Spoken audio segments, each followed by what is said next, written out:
Basic प्राथमिक शाळा भंडारा येथे 95 वर्षाच्या एका आजीबाईने मतदानाचा हक्क बजावला। मी मतदान केले, आपण सुद्धा मतदान करावे असे आवाहन आजीबाईने जिल्ह्यातील मतदारांना केले आहे।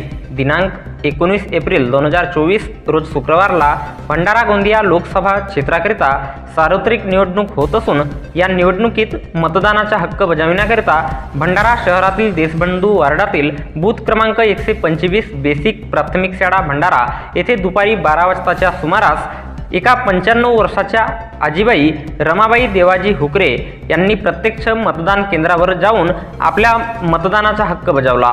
या आजीबाईंनी मी मतदान केले असून आपण सर्वांनी सुद्धा लोकशाही जिवंत ठेवण्याकरिता मतदान करावे असे आवाहन सुद्धा या आजीबाईंनी जिल्ह्यातील मतदारांना केले आहे।